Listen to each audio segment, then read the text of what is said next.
Hanya host yang bisa. Oke. Nah, halo, perkenalkan nama saya Tabita Triana dari Komce NIM 2214010141. Dan saya Andreas Robson Simanjuntak dari Komce dengan NIM 2214011051. Di sini kami akan menjelaskan kedua program yang telah kami buat untuk UTS AP. Silakan menyaksikan.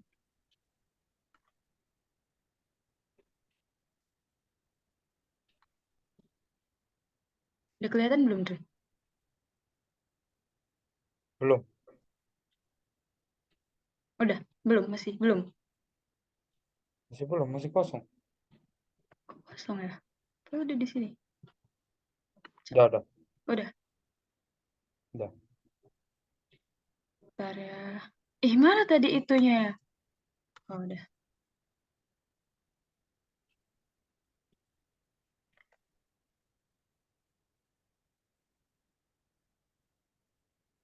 Oke. Di sini saya telah membuat program untuk nomor 1 itu tentang program kasir. Di sini ceritanya tentang di toko kopi. Di sini ada beberapa menu dan terdapat kodenya.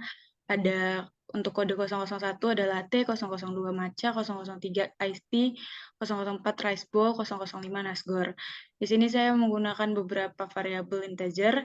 Terdapat kode, jumlah beli, harga, jumlah, dan total, juga bayar dan kembalian. Di sini saya awalnya menulis cout, masukkan jumlah barang yang ingin dibeli untuk di-input oleh user nantinya. Misalnya dia input berapa, ini akan dibaca sebagai jum_beli.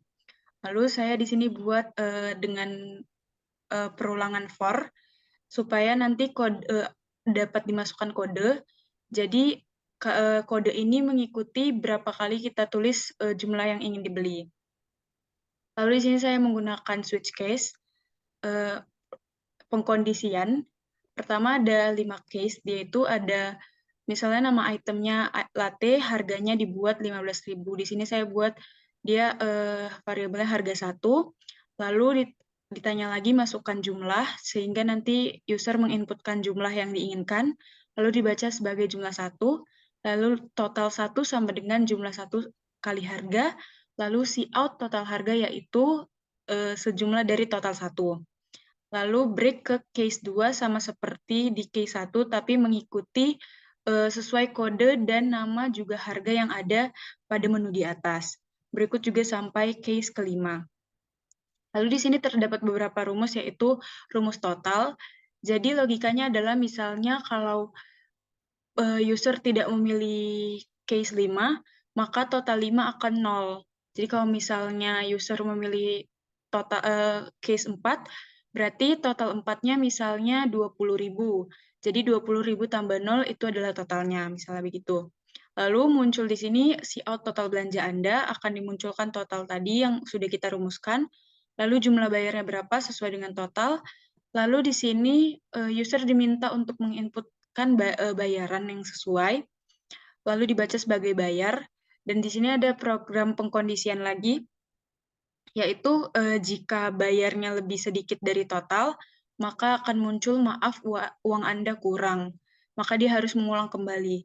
Lalu kalau misalnya bayarannya sama dengan total atau lebih besar dari total, bisa muncul terima kasih telah berbelanja atau kembaliannya berapa. Jadi misalnya kalau kita run nanti programnya kayak ini. Misalnya jumlah barang yang kita beli ada 5 barang. Misalnya kode pertama itu 001.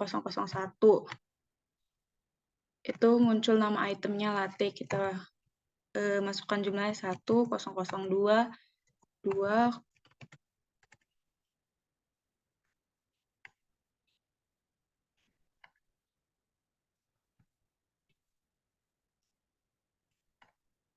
di sini saya sudah menginput apa yang saya inginkan, lalu di situ muncul total belanjaan saya dan jumlahnya, dan berapa yang harus saya bayar.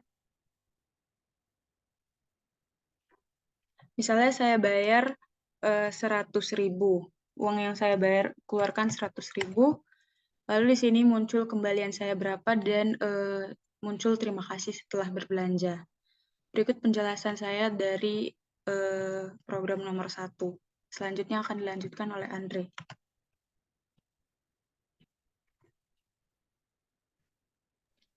Di sini saya akan melanjutkan penjelasan di soal program nomor 2. Izinnya, Bit.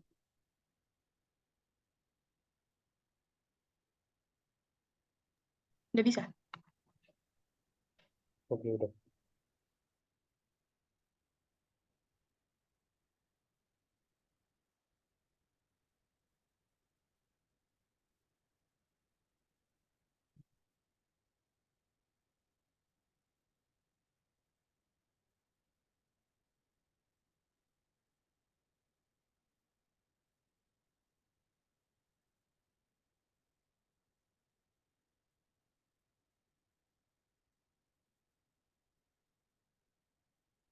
Walah. Ini.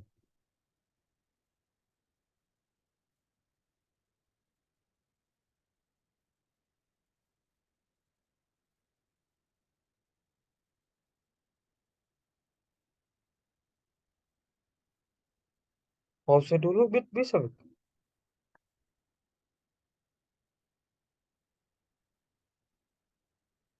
Di sini saya akan melanjutkan penjelasan di soal nomor 2 sebagai berikut.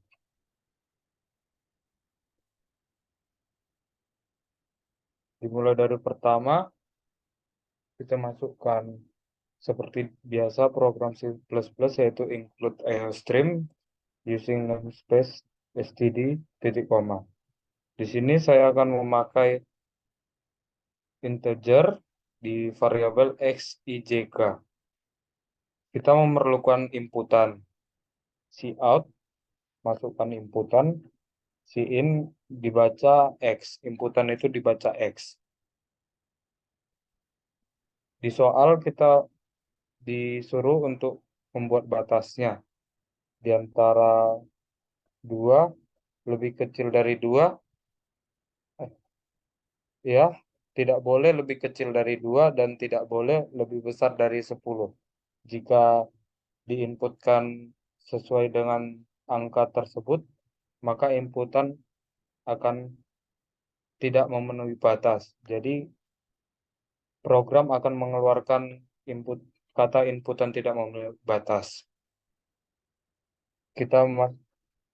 Programnya adalah program if else.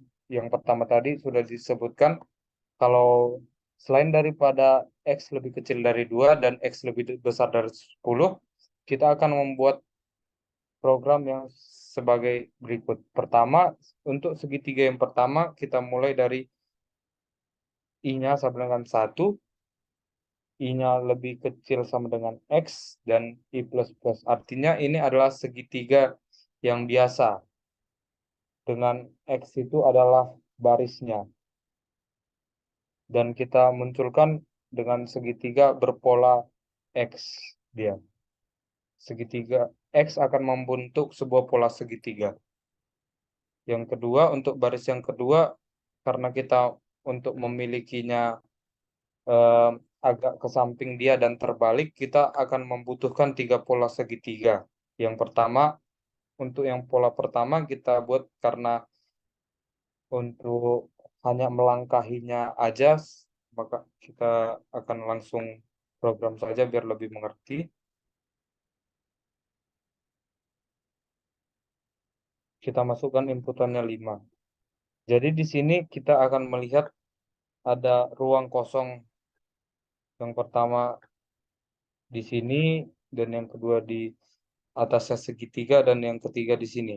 Terdapat ada 3 segitiga dan segitiga yang keempat baru ada nampak polanya yang sama seperti yang di atas, X yang membentuk sebuah pola segitiga. Jadi yang pola segitiga yang pertama yang kosong kita buat di sini, ini adalah codingannya, yaitu segitiga yang seperti segitiga yang di atas, seperti ini, dan juga untuk yang selanjutnya, untuk yang ini adalah pola segitiga yang terbalik, siku-siku terbalik lawannya dari seperti yang segitiga di atas.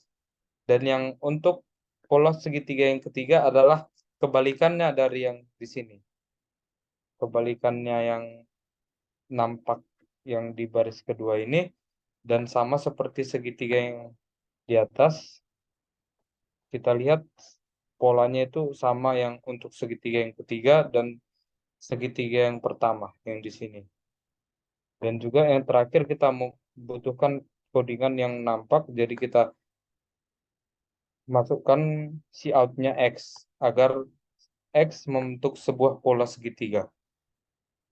Kita ulangi lagi di sini, kita inputkan 1. Seperti yang kita ketahui di atas, jika X lebih kecil dari 2, inputan tidak bisa. Jadi di program mengeluarkan inputan tidak memiliki batas. Namun jika kita masukkan angka di antara 2 dan 10, maka program akan membentuk sebuah pola segitiga. Sekian penjelasan nomor 2. Saya kembalikan ke Tabita. Sekian penjelasan dari kami. Bila ada kurang lebih, kami mohon maaf. Terima kasih. Terima kasih.